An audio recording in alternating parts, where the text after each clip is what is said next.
Chapter 8. Soldiers of the Grand Army, in honor of your courage and service in the fight against oppression, you shall want for nothing, and become instructors of the next generation of young men to defend the Republic. Chancellor Palpatine in a message to all ARC troopers, commanders, and GAR commando units on Republic Day. Kaftakar, 477 days after Geonosis. Darman was making sure the Marats knew how to lay charges for rapid entry, they did, all too well when the woman walked into the camp.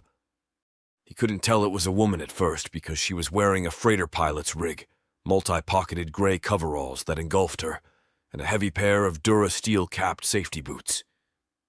But when she turned down the collar that was shielding the lower half of her face from the wind, he could see it was a female human about Skirata's age, with short, light brown hair, and a gaunt face that gave him the feeling she checked out the latest in blasters rather than fashion.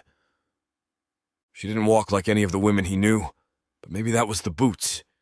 He'd grabbed his Dees before it dawned on him that Aiden wouldn't be such a slacker on security as to allow just anyone to approach. Even so, Darman checked the charge on his Dees and stood by just in case. If an Alpha ARC could be caught off his guard, there was always the chance that the Nulls weren't as omnipotent as everyone thought either. Aiden strode toward her, Sol ambling behind him in the same drab working clothes. Fee and Aten wandered out from the main building to watch. Fee held Sol's gray leather comma in one hand, with half the blue lieutenant's edging removed. He'd insisted on having it. With the blue bits unpicked, he said, it went with the red and gray armor he'd salvaged from Gez Hoken. Fee liked order in his wardrobe. Who's she? Aten asked. Kor. Darman strained to listen. I can't hear with you yapping. Aiden obviously knew her. He shook her hand, indicated Sol with a jerk of his head, and handed something to her, which she waved away, but Aiden shoved it into her top pocket. All Darman heard of her response was, rather have news of... The wind took the rest. There was a storm coming. At least Darman had the speeder to take him to Ayat to clear out Sol's apartment rather than trudging through the rain again.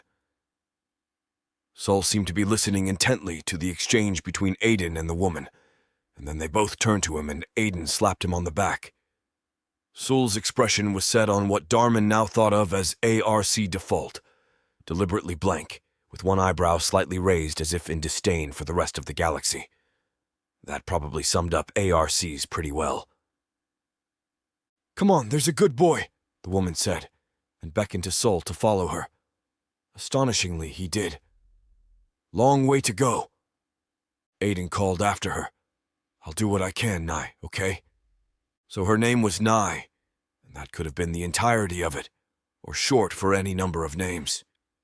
She paused to glance at the squad as if she'd never seen clones together before. Chances were she hadn't, he thought, and went on her way. Darman could only imagine that she was Sol's transport out of the system, and that guaranteed his obedience at least for a while.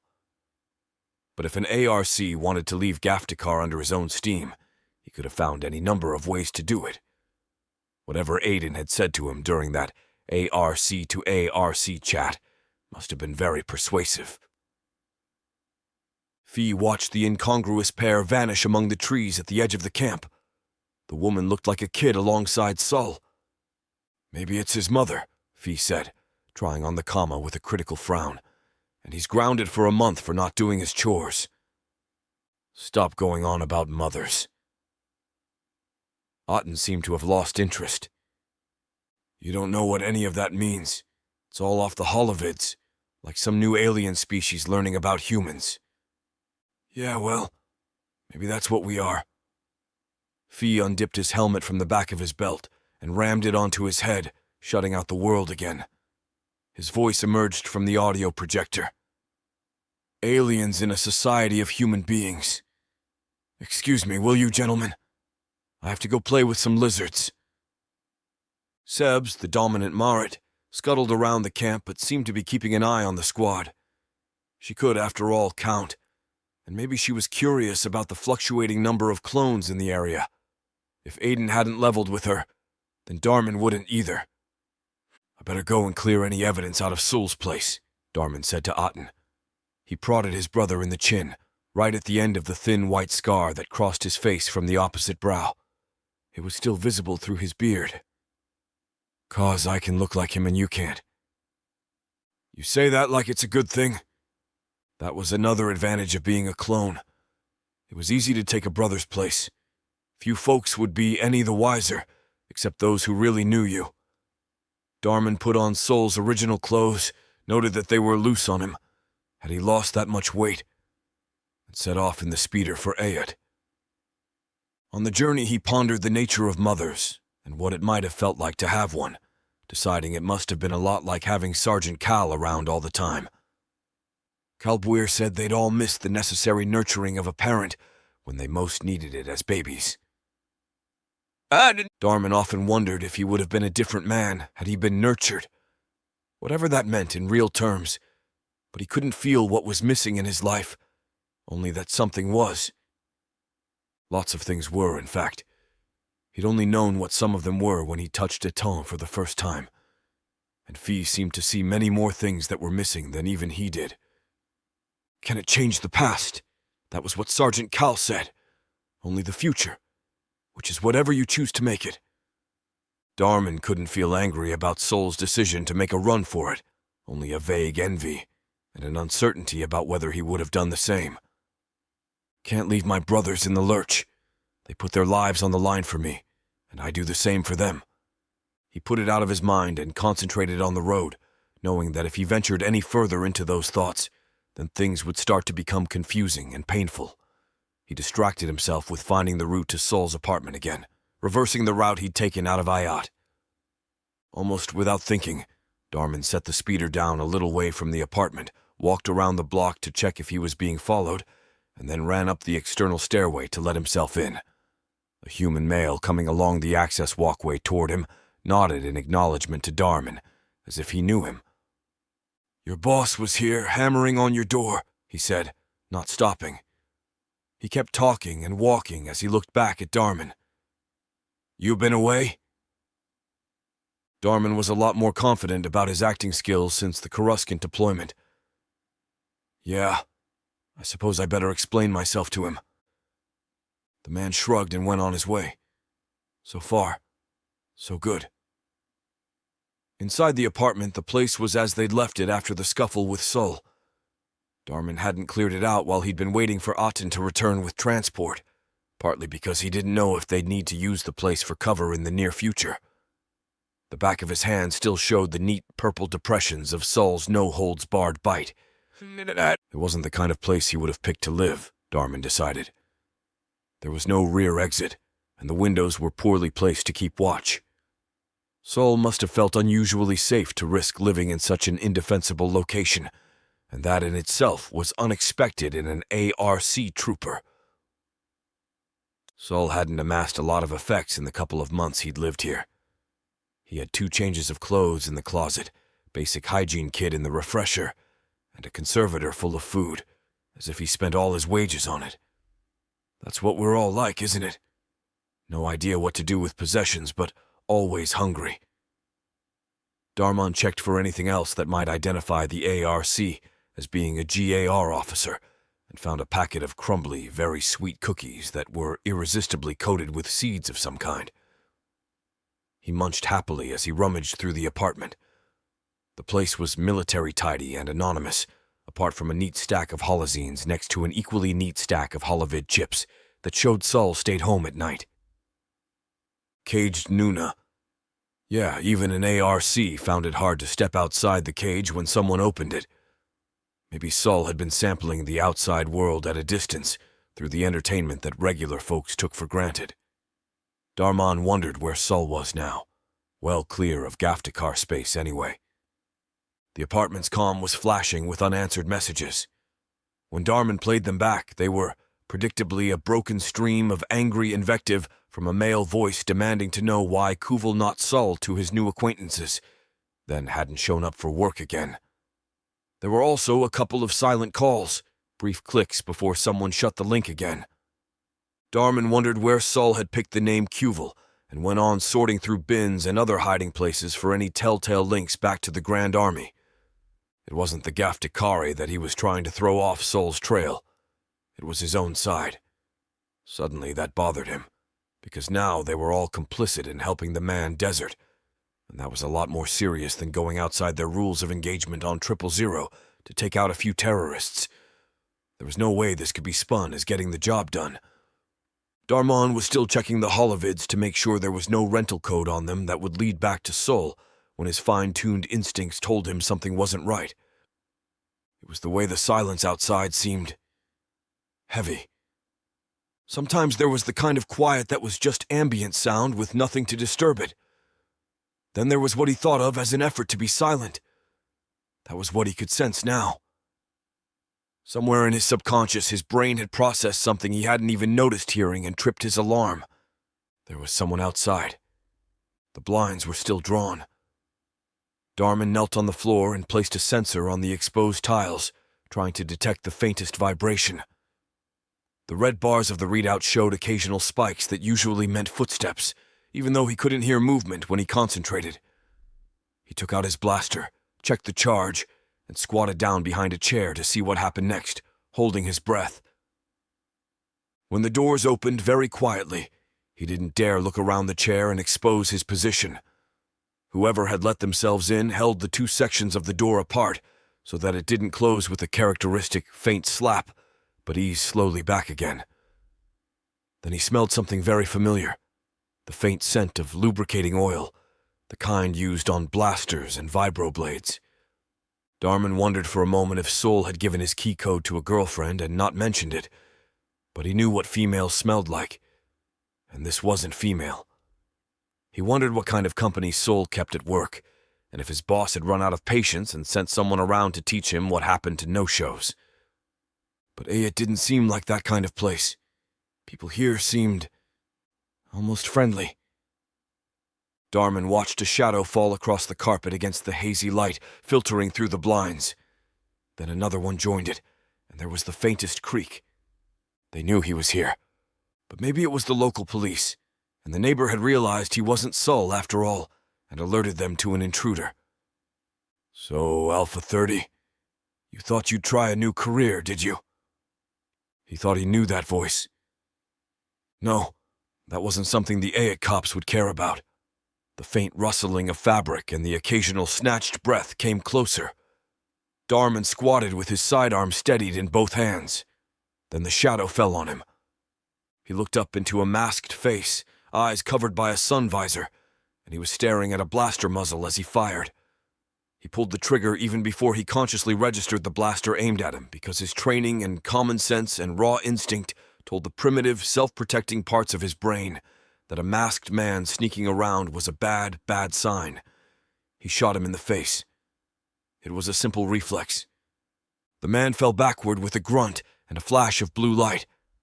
Another shot sizzled past Darmon's ear, but his brain didn't bother to get involved as his hand aimed of its own free will and sent blaster bolts, 1, 2, 3, into another moving object that was in the wrong place at the wrong time. The shots must have hit the second intruder. Darmon smelled burned hair. He instinctively dropped and found himself lying on the floor next to the inert body of the first man he'd shot, a figure in black coveralls with a charred hood covering the face. He scrambled to grab the man's dropped weapon, a DC-15S sidearm, and took cover behind the angle of a wall, listening for movement. The D's handgun bothered him, because he had one too, but Sol hadn't. It wasn't issued to ARCs. Not that they didn't acquire whatever took their fancy. He folded the magazine flat and shoved it in his belt.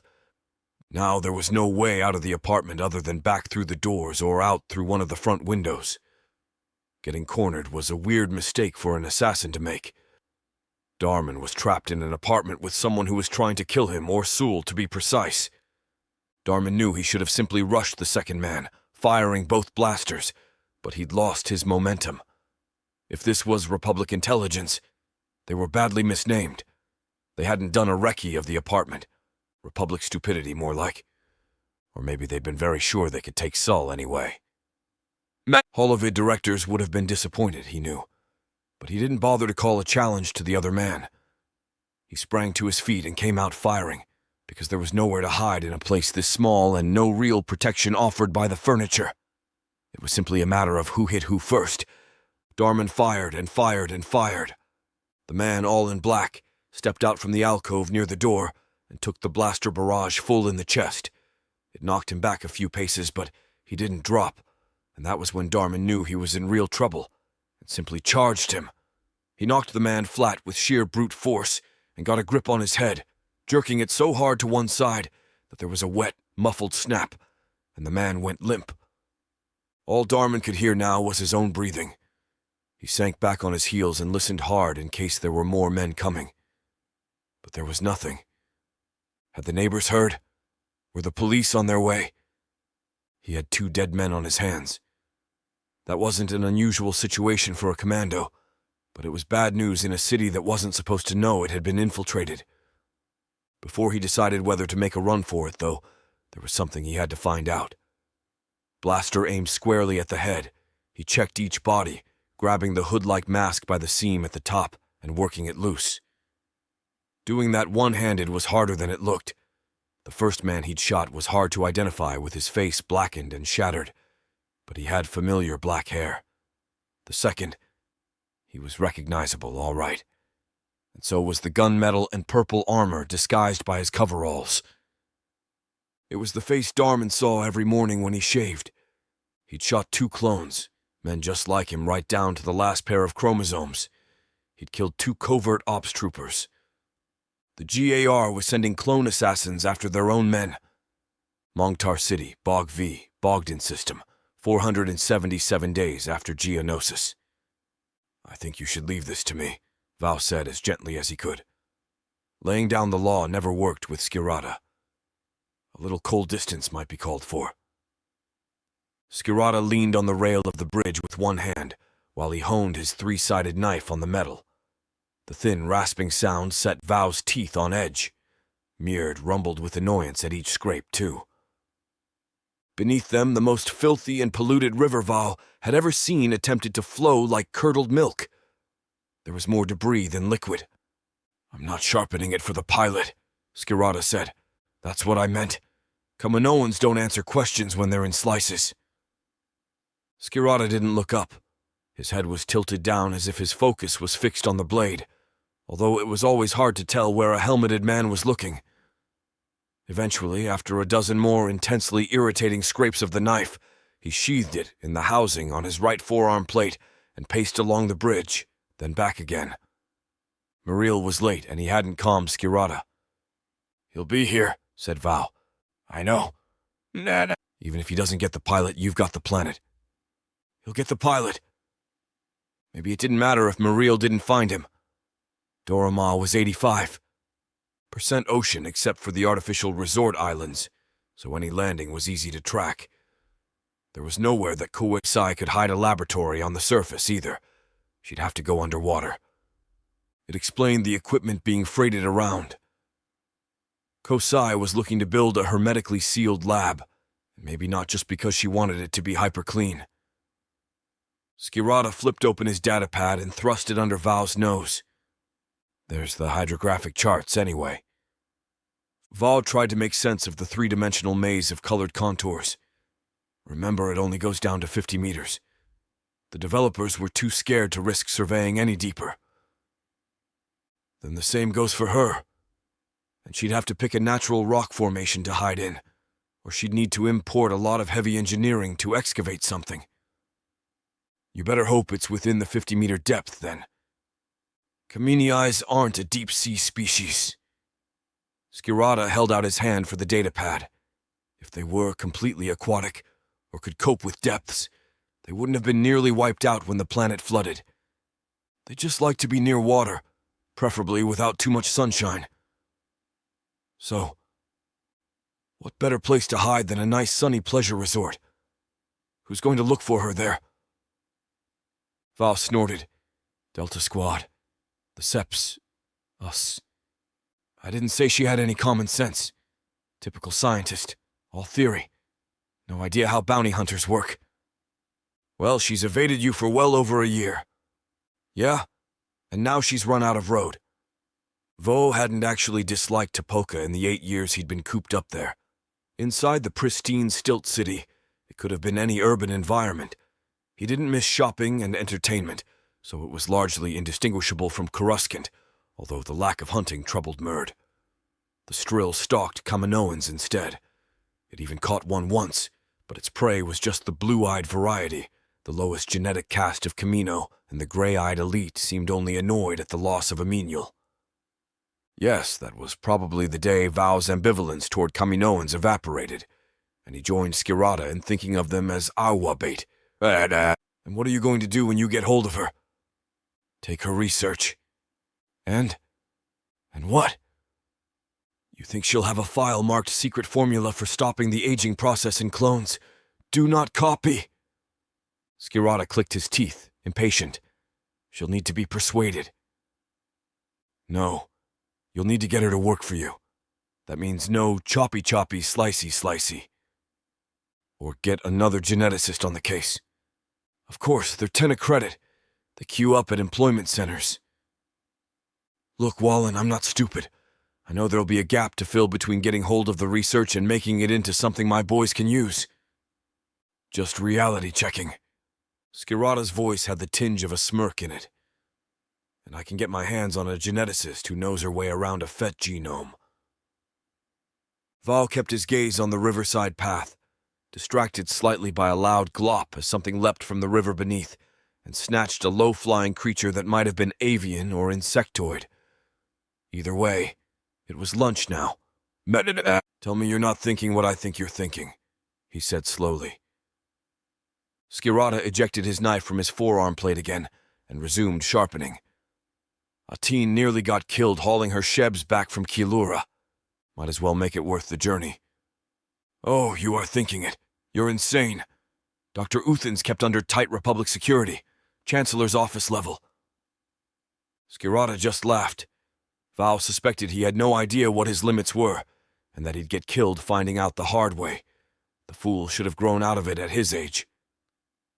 Last I heard, Skirata said, was that she was bored out of her skull and reduced to trying to interbreed soka flies in her cell to stay sane.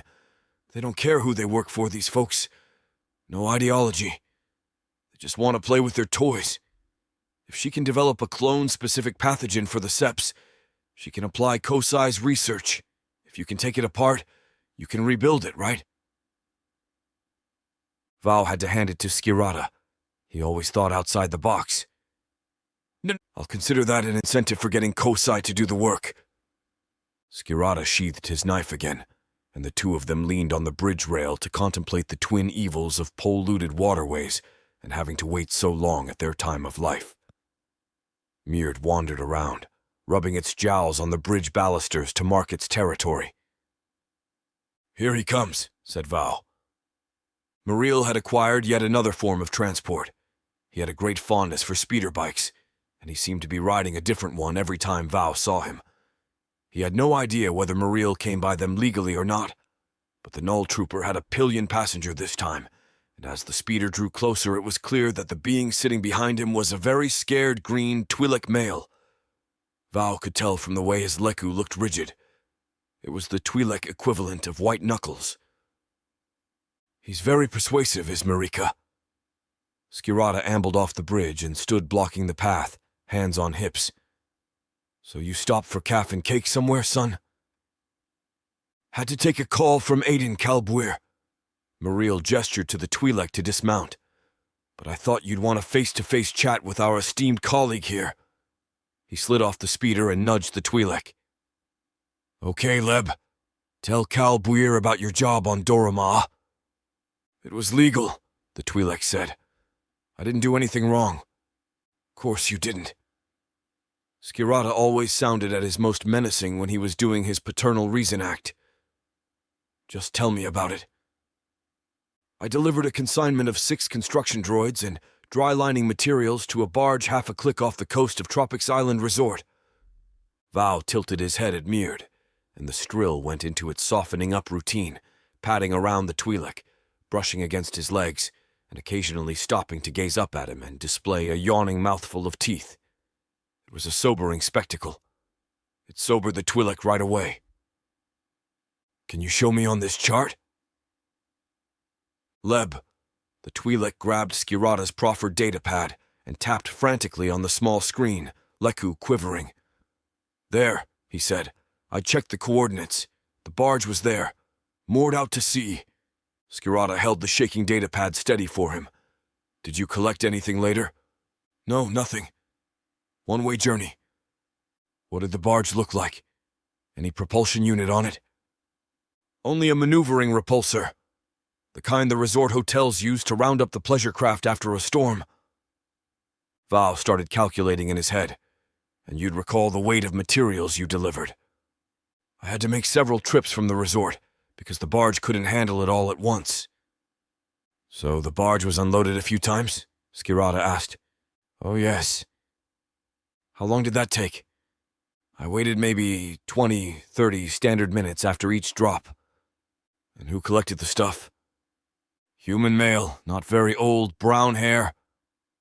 The Twi'lek ground to a halt, eyes darting from Skirata to Val to Muriel, as if he was going make a run for it. It was easy to forget how intimidating a Mandalorian helmet looked to outsiders when they were deprived of all the visual cues of facial expression and couldn't work out how well their information had been received.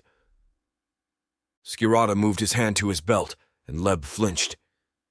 He seemed surprised to get a credit chip rather than a blaster in the face.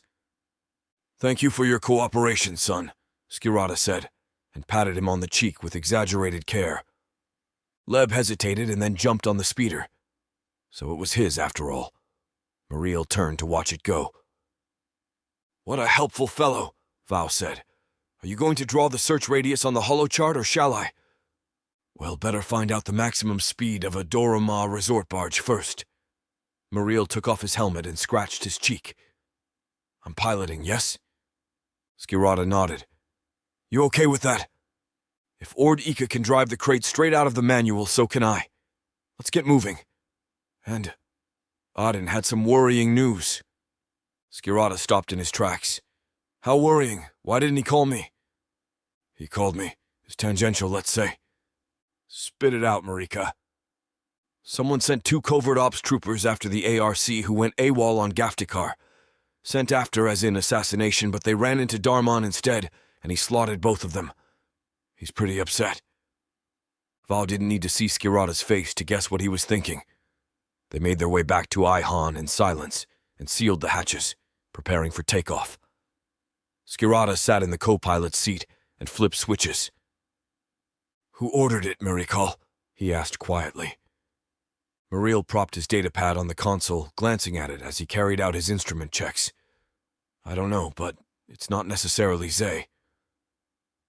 The news was a nasty little time bomb. Tangential, no. For once, Muriel was wrong. It wasn't tangential at all. It was about trust and loyalty. It was the kind of revelation that would gnaw at all of them more deeply as time wore on, and combined with whatever Muriel had dug up on Camino about the future plans for troop strengths, it proved none of them had quite as full a picture as they'd imagined, and also that there were things they weren't trusted with. Like not being told that Delta is going after Kosai. Val strapped himself into the third cockpit position and tried not to think about the identity of the unfortunate covert ops troopers, because there was a good chance that Prudy Null ARCN-5 had trained them. They were just ordinary troopers who'd shown a bit of promise for dirty work, selected from the ranks to backfill some of the roles that would have otherwise fallen to Republic commando squads. If it was Zay, Val said carefully, the Chakar should have told us they were operating on the same turf as Omega, simply for everyone's safety. Covert Ops gets tasked by the regular GAR as well as SO, Wallen. Skirata was usually quick to pounce on any perceived Jedi failing. Maybe he was developing a soft spot for Zay, who did seem remarkably understanding of Skirata's idiosyncratic style of command, a command Skirata didn't technically hold. He was a sergeant who pushed generals around. Or maybe Zay knows exactly how I'll express my disapproval of putting down clones when they get too free-thinking, so he forgot to mention it. Then again, maybe it's Republic intelligence. But that nice Chancellor Palpatine assured our lads that they'd have a secure future in recognition of their loyalty and sacrifice. Muriel took exaggerated interest in the controls and lifted Ihan from the landing strip.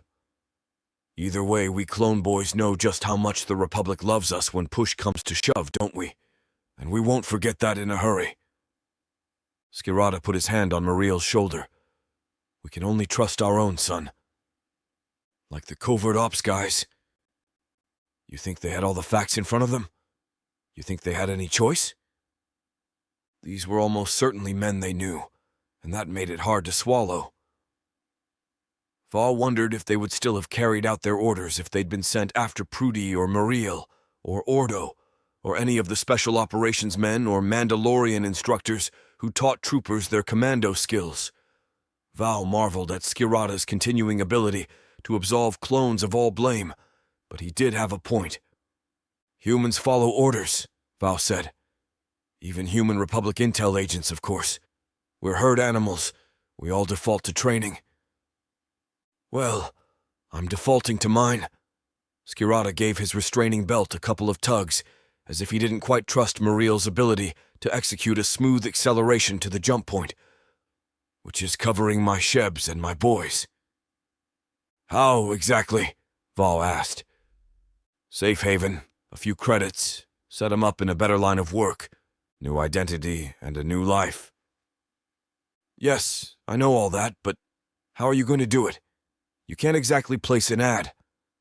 Val traced the outline of an imaginary holoboard in the air with his fingers. Troopers! Fed up with your life in the Grand Army? Feeling undervalued and unloved? Call Cal! Skirata scratched his forehead. Word gets around. Word gets around to the wrong people, too. Escape networks have always run that risk. That's not an answer. I'll just have to pick my network very carefully then, won't I? Ihan was clear of the atmosphere now, maneuvering carefully through the maze of gravitational fields in the Bogden system to reach a safe hyperjump point. Murd, who never liked takeoffs and landings, climbed onto Val's lap and buried its head under his arm with a lot of whining and snorting to ensure that he knew it was displeased. He rubbed the strills back to reassure it, and marveled at Muriel's ability to pilot a ship like a deep water with just the manual open on the console and a little intuition. They were clever boys indeed, these Nulls. I think I like clones better than regular beings. They're superior in every way. Maybe we should keep them at Howe and send the Republic's random humanity to be the cannon fodder.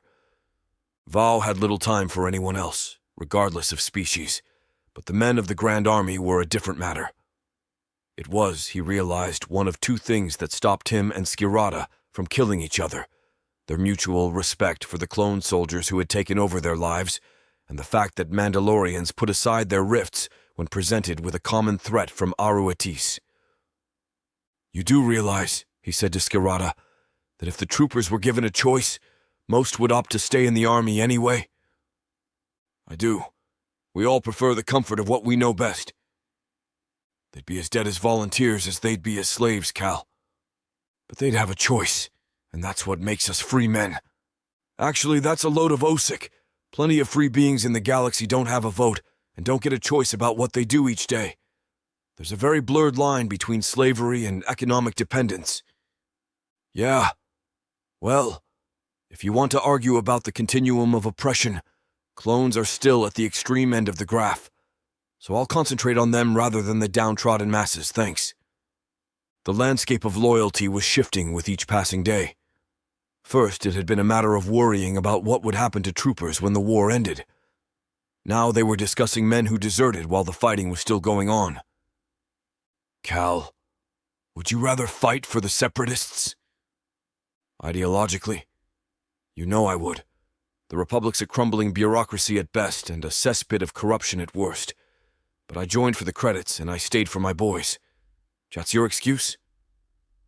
Val couldn't claim he joined for the credits, although he'd often led a fairly hand-to-mouth existence since foregoing his inheritance.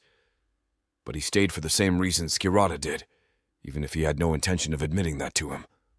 Murd, satisfied that takeoff was over, pulled its head out from under Val's arm and deposited a skein of drool in his lap.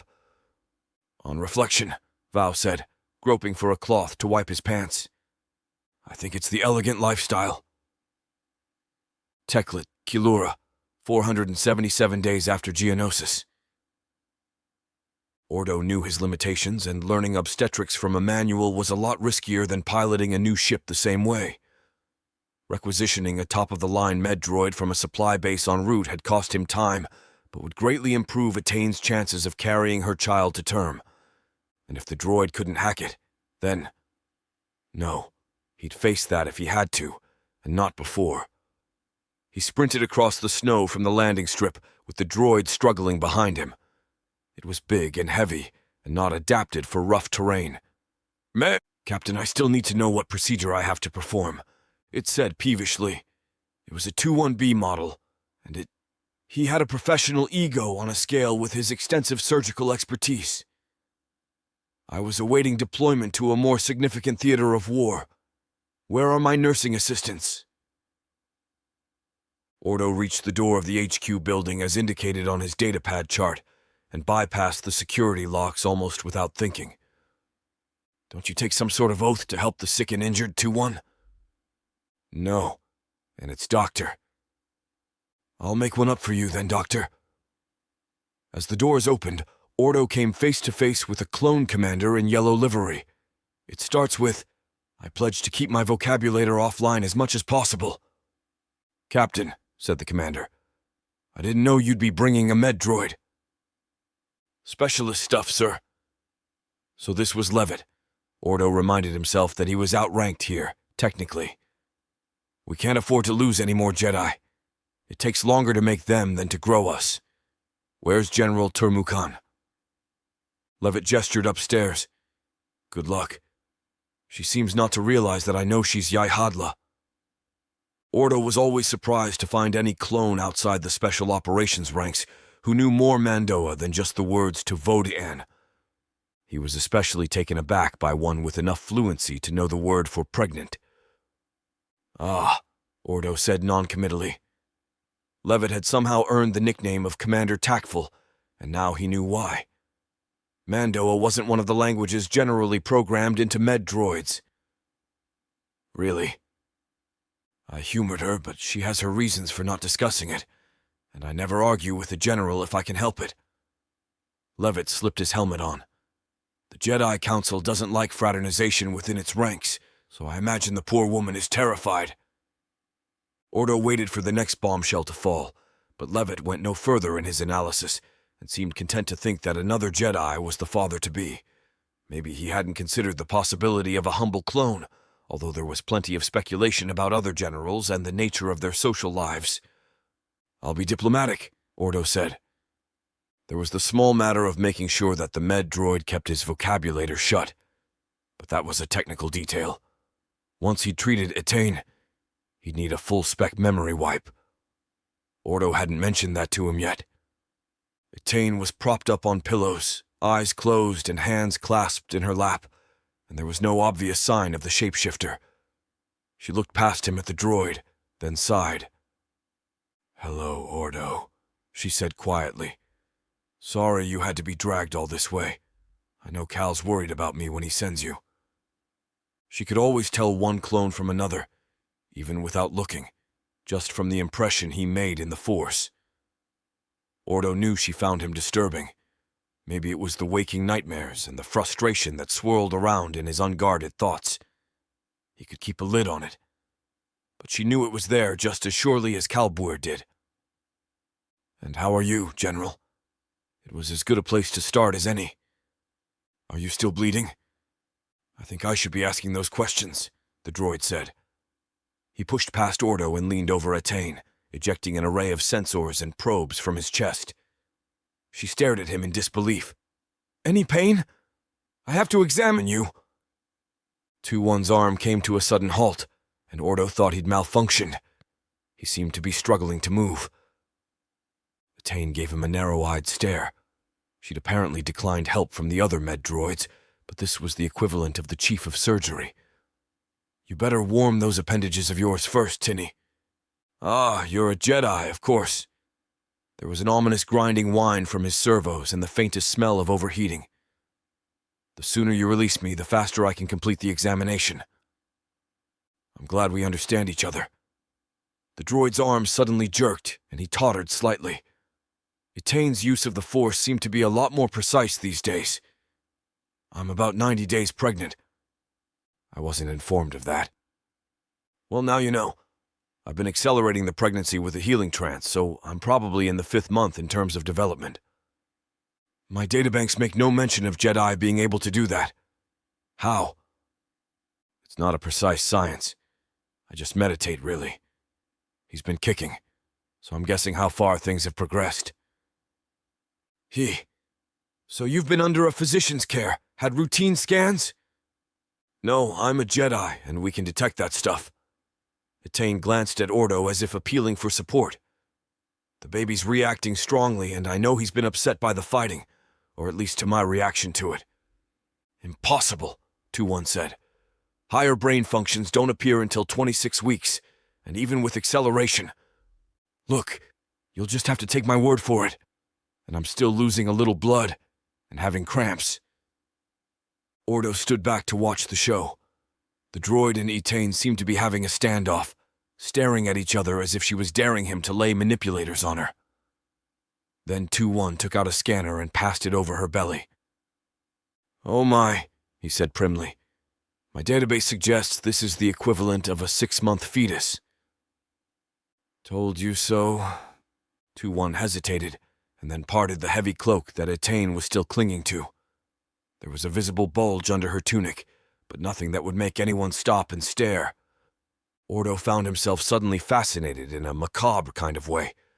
There was no mother's heartbeat in the artificial womb of the transparasteel tanks on Kamino, and no comforting darkness. Ordo knew that he should have begun his life like the child within Etain, and why the atmosphere of silence, isolation, and unbroken light, with only his own heartbeat to cling to, had helped make him the way he was. He remembered too much. Maybe it was a bad idea to hang around while the details were being discussed, but Kalbuir had told him to ensure Etain was safe and well, and that meant waiting.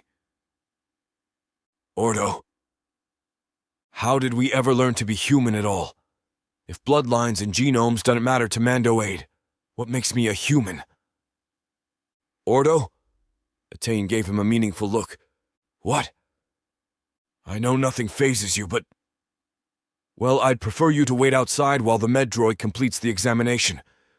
Do I have to draw you a picture? Ordo took the hint and stepped outside the door, still in earshot in case something went wrong. There were times when he realized just how far adrift he was from normal humanity, and Etain's pregnancy, a universal human condition that showed how mundane and constrained by biology even a Jedi could be, simply reminded him how much of an outsider he really was. He didn't even have a mother. He had a father, though, and Kalbuir made up for everything. The buzz of conversation and the occasional raised voice. Etain suddenly stopped. The droid opened the door. You can come in now. Ordo wasn't sure what he was going to see, but Etain was just sitting on the edge of the bed, rubbing the crook of her arm. Well? I have problems with the placenta, she said, and my stress hormones are sky high, which isn't helping. She shouldn't be fighting a war in her condition, and she shouldn't accelerate this pregnancy any further, 2-1 said, addressing Ordo as if he was somehow both responsible and her keeper. I've given her medication to stabilize her, but she should let nature take its course and find a less stressful environment for the duration. Understood, Ordo said. That was clear enough. Does she require more medication? For the next 72 hours, yes. 2-1 produced a pack of single-use sharps from his bag. Normally, I wouldn't leave an untrained being to administer these, but you've had emergency medical training, have you not? Oh, yes. Ordo took his collection of electrical disruptors and data-slicing keys from his belt pouch. They dangled from a plastoid cord like an untidy necklace. Battlefield first aid. 2-1 wasn't expecting it, and he never saw it coming. Ordo thrust the disruptor into the droid's data port, and 2-1 stopped dead, unable to process any signals or data. What are you doing? Etain looked aghast. You can't just deactivate him like that. Uh-huh. Ordo checked the diagnostics on the slicing key and found the time point in 2-1's memory where he was first told he was being taken to Kilura to treat a female Jedi for unspecified gynecological problems. That was all he'd needed to know to download the appropriate data resources. Now he didn't need to know that at all, and he certainly didn't need to know he'd been here and treated a pregnant Jedi. "This is not data you want hanging around in the system, General." Ordo hit the delete and overwrite command with his thumbnail. 2-1 had never been here, as far as the droid was concerned. He's a doctor, droid or not. Patient confidentiality is part of his programming. Sadly, it's not part of anyone else's, ma'am. Data stored is data that might one day be found. Your child's existence has to remain a secret. If you need more treatment, we'll start over. Ordo, he's self-aware even if he's inorganic. Attain had that expression of professional piety that really annoyed Ordo when it came to most of the Jedi he'd met. Politicians had that same look sometimes. It said that they knew better and that he didn't understand. You can't just remove a chunk of his memory against his will. It's violating him. No, it's like not telling him about classified information only retroactively. Happens to troopers every day. Ordo checked that the segments of memory were truly erased. Are you going to mention the irony of clones mistreating droids, ma'am? Because I always find that amusing. It's tempting. Have you ever memory rubbed an organic being? I know some Jedi can. Bard Ika told me. Only in training, for practice, and then only with consent, and... Well then, you've never forgiven me for messing around with that stop command, have you? If you mean do I trust you not to misuse it again when it suits you, and effectively switch me off like a droid for a fraction of a second? No. If you mean do I harbor a grudge, no. I don't. Ordo now had to move 2-1 to a plausible location to reactivate him. That was going to be hard unless the tinny walked, because he was too heavy to lift.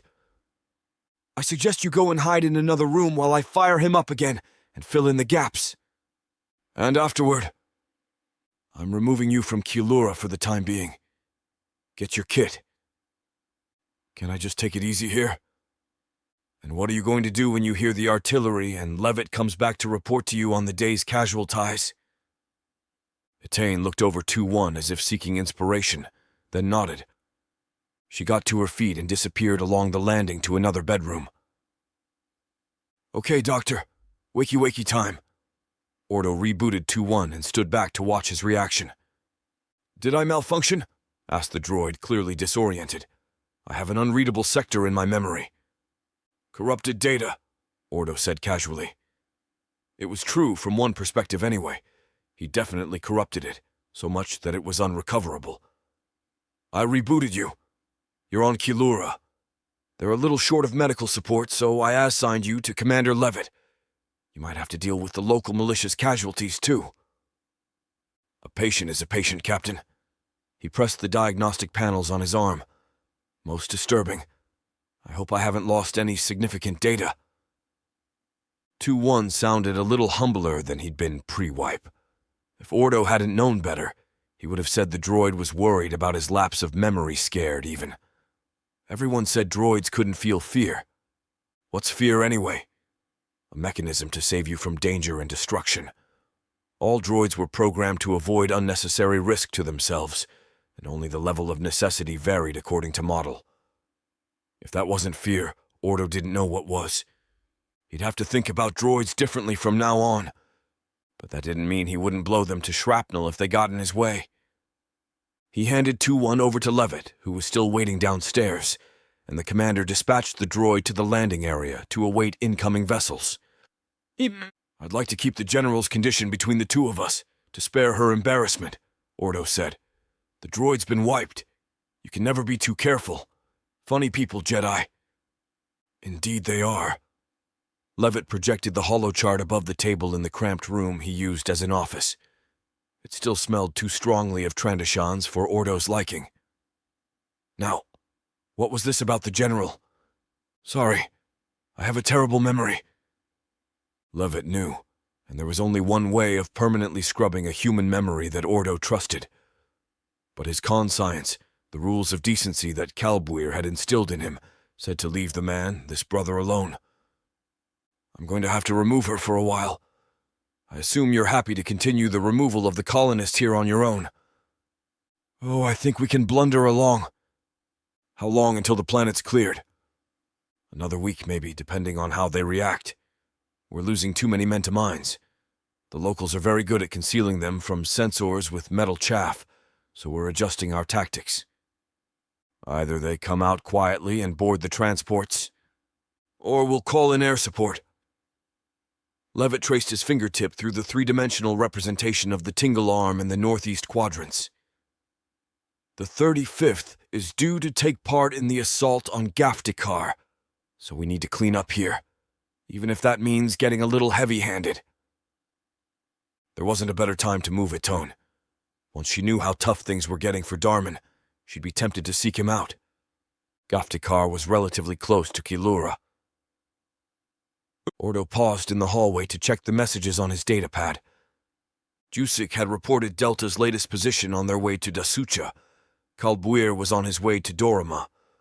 Ordo thought of calling Bisani, but it seemed a selfish indulgence while Atane and Darman were denied routine contact. And Kalbuir had left one more message. Suggest that the name Venku is quite nice, son. Naming the child seemed to be a harmless concession to Atane's anxiety.